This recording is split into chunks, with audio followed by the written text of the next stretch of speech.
Church, let me ask you something straight up. Have you ever seen something explode and knew that wasn't about what they said it was about? We watch the news, we hear the threats, we see the smoke rise, and yet we know deep down that something deeper is going on beneath the surface. That's the hook. In every conflict that captures global attention, what's presented to the public is never the full picture. We're given fragments, headlines, and expert opinions, but rarely are we shown the deeper motivations behind major events. And that's by design. The world is skilled at concealing true motives behind carefully constructed narratives. What we see is the explosion, the retaliation, the press conference, but what we don't see, what we're not supposed to see, is the strategy in the shadows. When Israel launched its attack on Iran, the world reacted immediately. News outlets scrambled to break it first, analysts began dissecting possibilities, and social media lit up with outrage, fear, and conspiracy. But somewhere in the noise, a deeper truth was buried. Because this wasn't just about missiles or defense.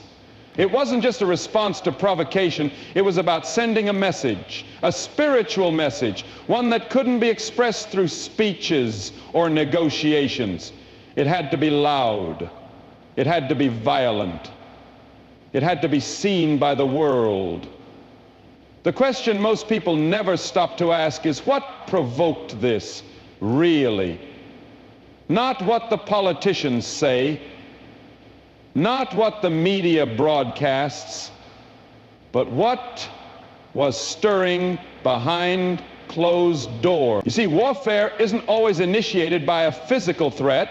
Sometimes the real threat is spiritual pressure, the kind of pressure that builds silently over time, pressure that is unseen but deeply felt. Tensions escalate in public long after they've reached the boiling point in private. Israel didn't just respond to Iran's words or weapons, it responded to the atmosphere. There's a spiritual atmosphere that surrounds nations and their leaders, a climate of rising pride, manipulation, fear, and power grabbing. And when that atmosphere becomes toxic enough, even silence can be a provocation. What we witnessed was a breaking point, a spiritual threshold being crossed. To understand why, you have to go deeper. Look beyond the physical conflict. Look into the spiritual identity of Israel. This is a nation with a prophetic calling, a nation surrounded, contested, attacked, and hated, not just for its politics, but for what it represents. It's not about geography, it's about destiny. Israel's existence reminds the world that God still has covenants on the earth, that he still keeps his promises, and that truth threatens the forces that thrive on deception. Iran, on the other hand, has often positioned itself not only as a political adversary, but as a spiritual opponent. Its leaders have not hidden their intentions. They have declared desires not just to compete, but to eliminate. That language matters, because language builds spirit. And when words of annihilation are spoken repeatedly over time, they begin to manifest in strategy, in alliances, in movements of darkness cloaked in diplomacy. Israel's attack wasn't random, it was targeted, deliberate, and most importantly, it was a line in the sand, a declaration, not of war, but of will, a refusal to be erased, a refusal to let the narrative of intimidation continue unchecked. You see, sometimes the only way to stop a lie is with shock, not out of vengeance, but out of necessity. Because when the atmosphere becomes saturated with threats and manipulation, silence can look like surrender. And silence, in the face of growing evil, is a dangerous strategy. This moment This act was not an isolated event. It was the latest episode in a long, layered spiritual war, one where battles are fought not just on battlefields, but in boardrooms, in media rooms, and in the minds of people across the world. It's a war for perspective, a war for control, a war for allegiance. Most people don't realize that wars are rarely about what's announced. They're about what's assumed. Nations act out of what they perceive, what they feel, building beneath the surface, what they're told is coming. And when you're a nation that carries prophetic significance, the enemy doesn't just attack your land, he attacks your identity. That's why the attacks aren't just military, they're moral, psychological, and spiritual. And so what we witnessed wasn't just an act of aggression, it was a statement. Israel was saying, we see the strategy, we hear the lies, we feel the pressure, but we will not be manipulated into silence. And that's a message every believer should pay attention to, because it mirrors what happens in our personal lives. The enemy rarely attacks you for where you are. He attacks you for what you represent, for what you carry, for what's coming next in your story. So, if you only look at this through a political lens, you'll miss the meaning. If you only see this as a military decision, you'll miss the message. This wasn't just a reaction to Iran. It was a response to a rising atmosphere of oppression and threat, a necessary action to declare, we are not afraid. We will not wait to be struck. We will not apologize for our existence. It's time to wake up to the reality that behind every visible conflict, there's an invisible war, a spiritual war for dominion, for truth, for influence. And whether it's on a global scale or within your own soul, you must learn to see beyond the surface, because what's visible is temporary, but what's invisible, that's where the real reason lives.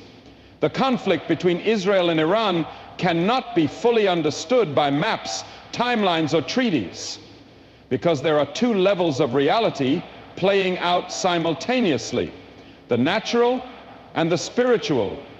What looks like a military standoff is really a deeper clash between opposing kingdoms, each driven by different values, visions, and destinies. What we're seeing unfold on the world stage is not just the result of politics and power, but of principles and spiritual agendas that have been in motion for generations. When kingdoms collide, it's not just armies that are mobilized, it's ideologies. Every kingdom, whether it's a nation or a movement, carries a spirit. That spirit determines how it operates, what it honors, and what it opposes. The spirit of a kingdom is not found in its flags or leaders, but in its values, what it believes about truth, about humanity, about power, and about God. That's why this is not just Israel against Iran. This is a war between what is godly and what is godless, between a covenant and a counterfeit, between the authority of the kingdom of God and the rebellion of man-made empires. Israel represents more than just a sovereign state. It is the physical embodiment of a divine promise that spans thousands of years.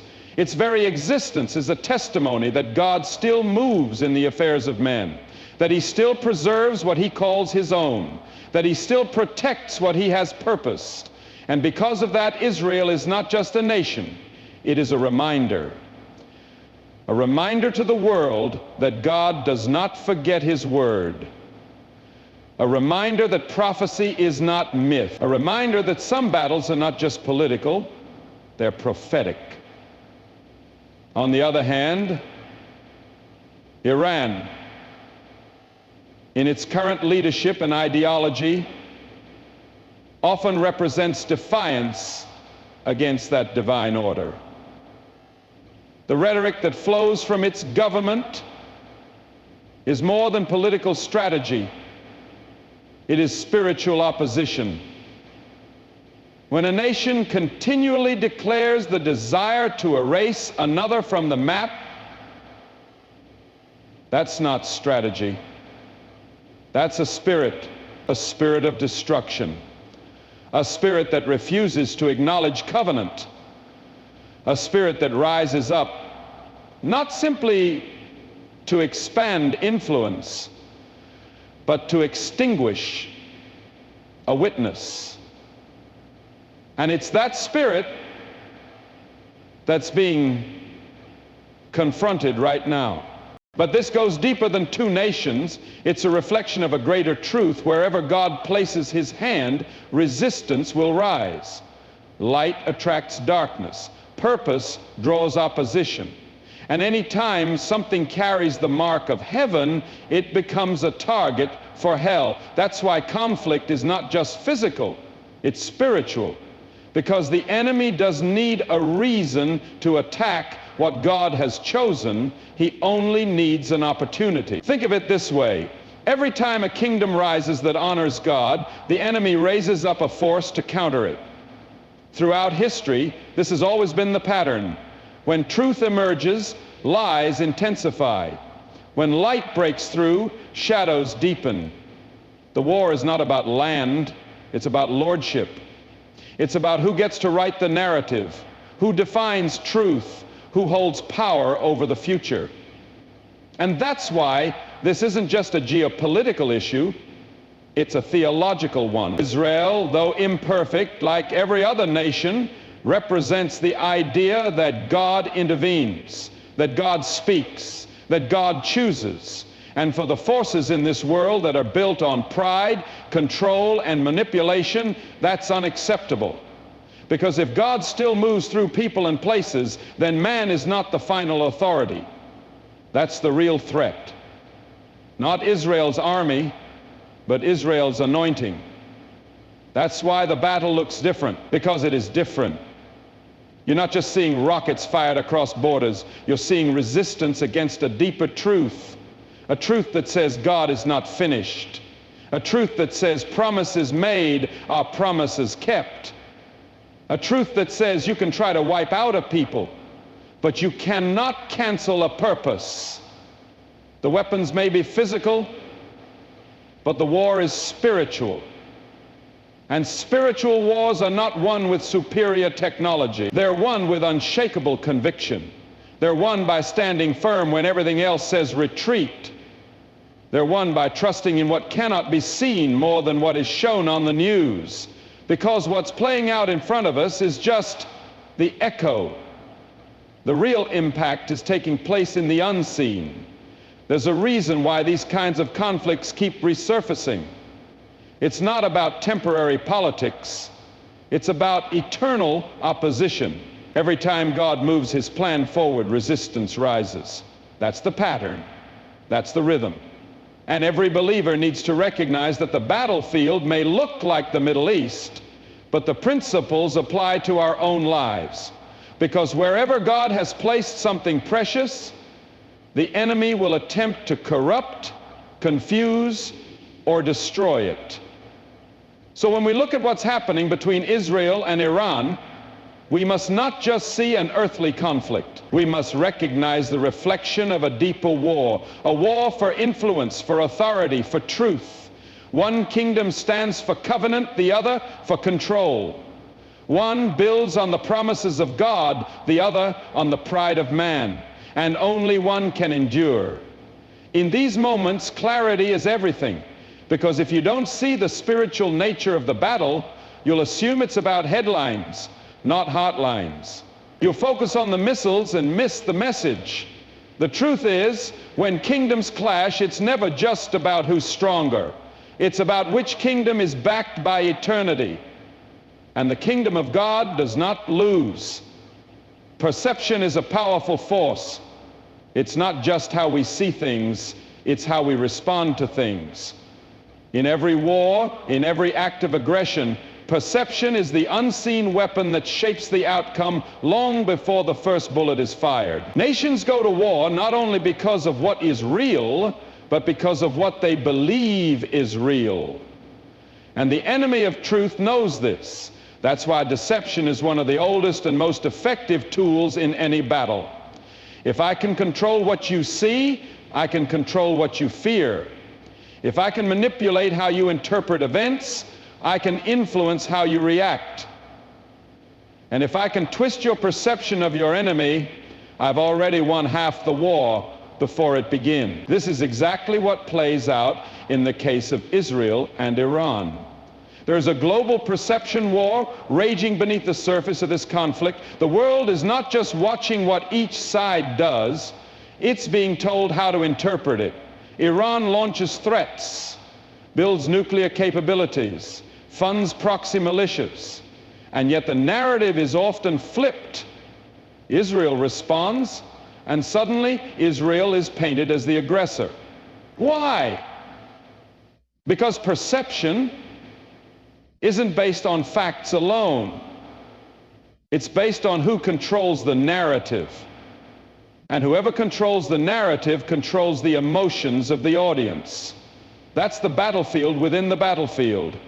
The war for your mind, the war for your trust, the war for your agreement. And it's not just played out through bombs or borders. It's played out through headlines, hashtags, photos, and press conferences. Perception is crafted carefully, not always honestly, and when the enemy wants to justify destruction, he will first distort perception. In spiritual warfare, the same principle applies. The enemy rarely attacks you outright. He whispers first. He plants suspicion, confusion, offense. He doesn't need to destroy you. He just needs to get you to see your situation through a distorted lens.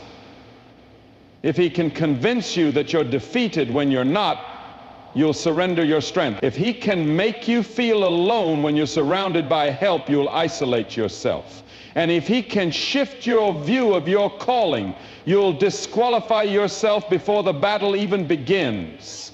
That's how perception becomes more dangerous than actual power. Iran may or may not have the capabilities it claims, but if the perception exists that it does, then Israel must act accordingly, because perception creates pressure. Pressure demands decisions, and decisions shape destiny. This is why Israel's leaders cannot afford to base their actions on just what they see. They must act based on what they discern, what they sense, because the manipulation of perception has become a weapon in itself.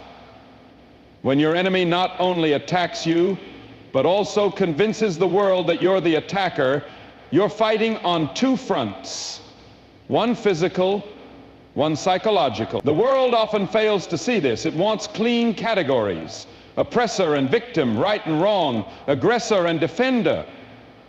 But real-life conflict doesn't fit neatly into those boxes, especially not when perception is being managed, sold, and spun at the speed of light. Who controls the camera angle controls the world's emotion. Who chooses which headline goes viral decides who the public loves and who they fear. Israel, in many cases, finds itself portrayed as the villain, not because of what it's done, but because of how its actions are interpreted. Meanwhile, deeper provocations and threats from Iran are minimized, downplayed, or ignored altogether. That's not coincidence. That's strategy. A subtle war waged in the realm of sight. This kind of distortion isn't new. From the very beginning of time, the enemy has relied on this tactic. In the garden, he didn't start with rebellion. He started with a question.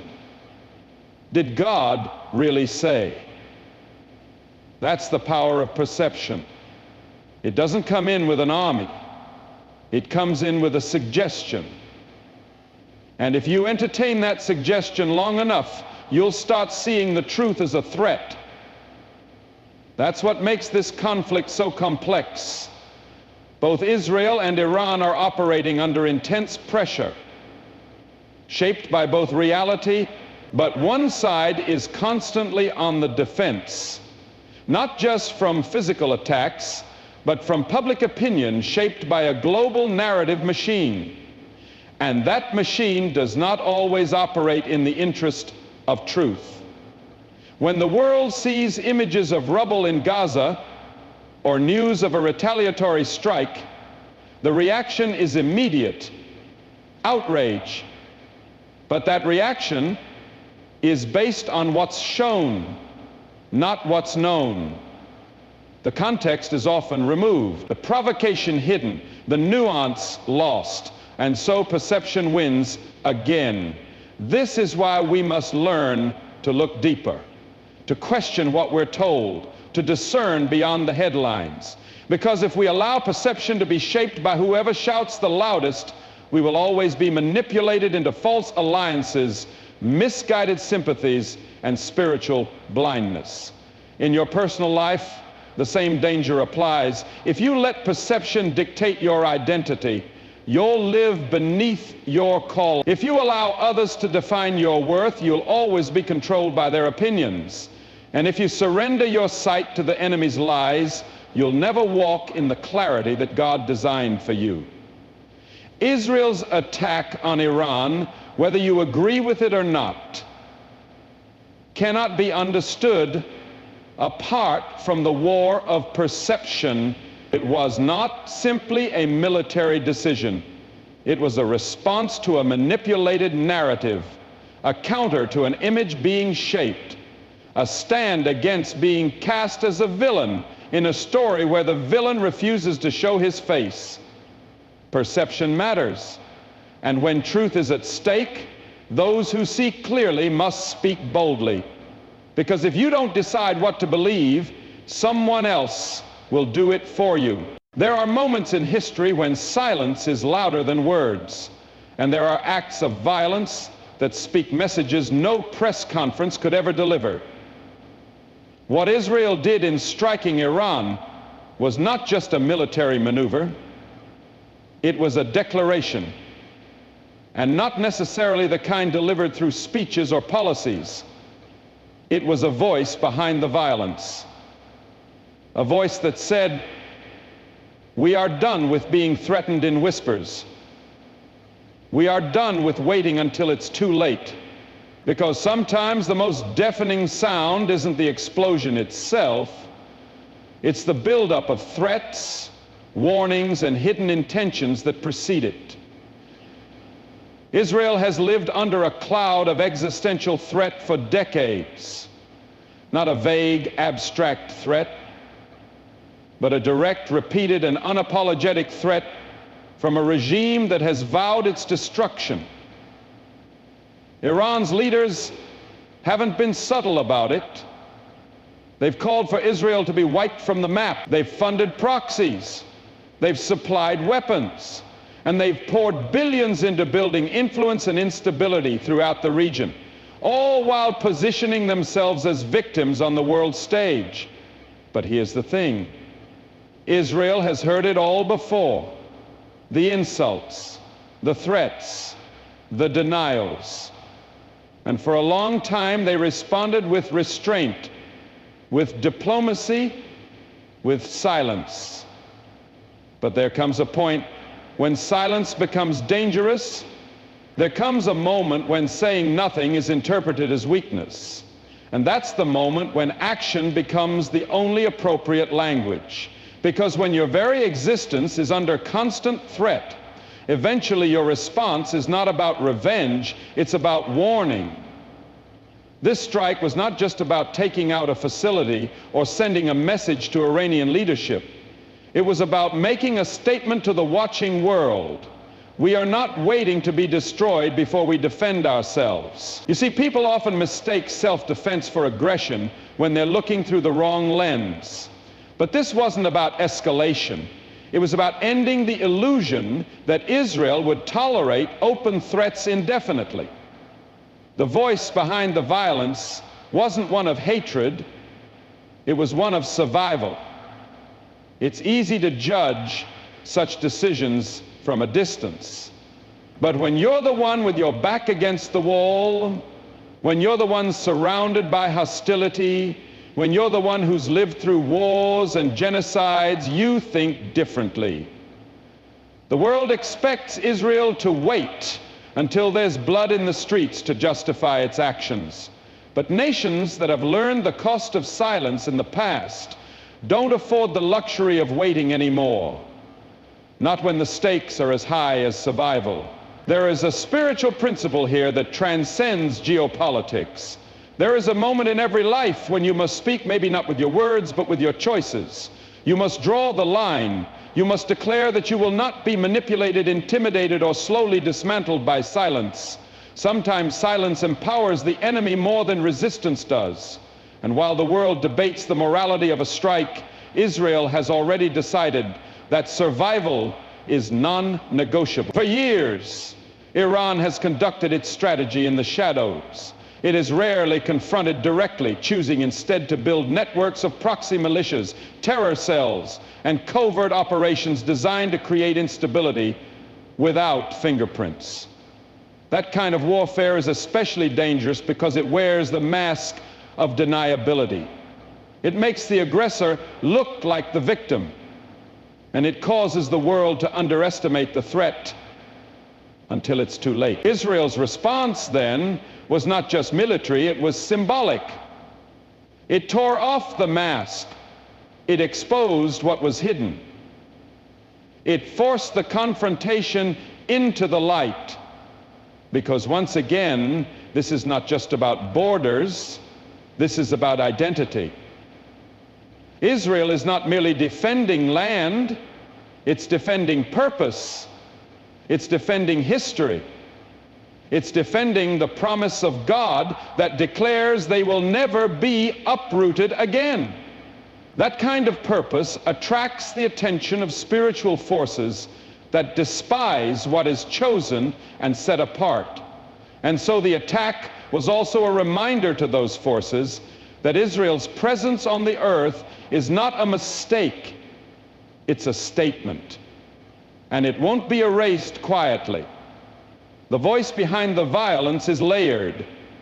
It speaks to Iran, but it also speaks to allies and enemies alike.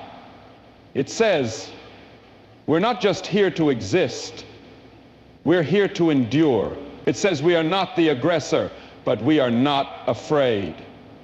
It says we remember our past, and we won't let it repeat. That kind of resolve cannot be broken by criticism. It cannot be softened by diplomatic pressure. It cannot be talked out of its conviction. Sometimes, when the threat is too deep for words, action becomes the only language left. And while the world hears missiles, what Israel is speaking is deeper than sound. It's a conviction forged in history. It's a memory of past silence that led to catastrophe. It's the echo of ancient promises still ringing across generations. And so, though the world may argue about the politics of the strike, what they cannot ignore is the resolve that birthed it. The voice that said, no more waiting, no more watching, no more pretending this isn't real. Because when violence speaks, it's often saying what words were never allowed to express. And in this case, that voice was not calling for war, it was calling for clarity, for recognition, for the right to exist without constant threats, for the right to act not in rage but in responsibility. Because silence in the face of a mounting threat is not peace, it's delay. And delay can be deadly. So the world hears an explosion, but Israel's message was louder than that. It was the sound of boundaries being redrawn, of fear being confronted, of purpose refusing to stay silent. Distraction has always been one of the enemy's most subtle and devastating tactics.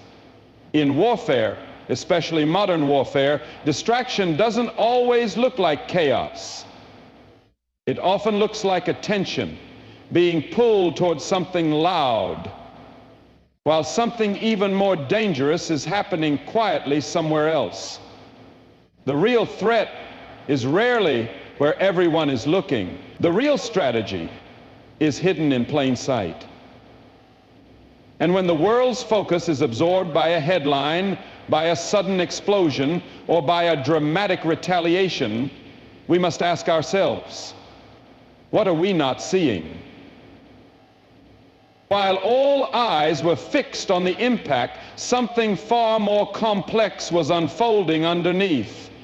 Distraction is not just about pulling attention away from something small. It's about keeping the truth in the dark long enough for something more dangerous to take root. There is a pattern in history, repeated across ages and empires, where the greatest damage is not done by the act of war itself, but by what the war distracts us from. Nations fall not because of the visible battles, but because of the hidden ones they were too preoccupied to notice. While people argue over morality and legality, alliances are forming, secrets are being exchanged, strategies are being executed in the shadows. Distraction is not a glitch in the system, it is the strategy itself. In the case of Iran and Israel, we must ask the deeper question: what does Iran gain from provoking a conflict? Why now? Why push just far enough to elicit a response that turns the global spotlight back on Israel? Could it be that the real agenda isn't about land or honor, but about shifting the world's attention away from something more significant, something unfolding internally, politically, or even spiritually? And it works, because once the strike happens, the world immediately forgets what led up to it, the months of escalation, the covert operations, the threats broadcasted openly and defiantly. All of that fades, and the focus becomes the counterattack. Suddenly the narrative shifts, and the instigator becomes the victim in the eyes of the uninformed. That's the power of distraction. It changes not just what people look at, but how they interpret everything around it. But this tactic isn't limited to geopolitical warfare. It operates in our personal lives just as effectively. The enemy will never start by attacking the obvious. He'll start by distracting you from your purpose. He'll let you get busy, let you get offended, let you focus on small fires while the foundation of your faith is quietly being undermined. Before long, you're fighting battles that don't even matter while losing the war that does. Distraction can look like productivity. It can sound like urgent voices. It can wear the disguise of responsibility. But at its core, distraction is designed to detour you from your destiny. It shifts your focus just enough so that what was once clear now seems complicated. What was once urgent now feels optional. And what God spoke begins to sound like just another idea instead of a divine assignment. That's why the timing of conflict always matters. The enemy doesn't attack randomly. He waits for windows, strategic openings when distraction will carry the most weight. During national instability, during transition, during moments of spiritual complacency. Because distraction works best when people feel overwhelmed, when they're desperate for clarity but too consumed to find it. That's when lies grow roots. That's when false narratives gain power. Israel's action must be seen in this context. It wasn't just a military strike. It was a decision to break the cycle of distraction, to call attention not just to the act itself, but to the pattern that has long been tolerated, the pattern of escalating threats without consequence, the pattern of indirect attacks masked as deniable provocations, the pattern of portraying aggression as self-defense. By responding directly, Israel disrupted the distraction. It forced the world to look again, to reassess, to ask the questions that had gone unanswered for too long. But disruption always comes at a cost.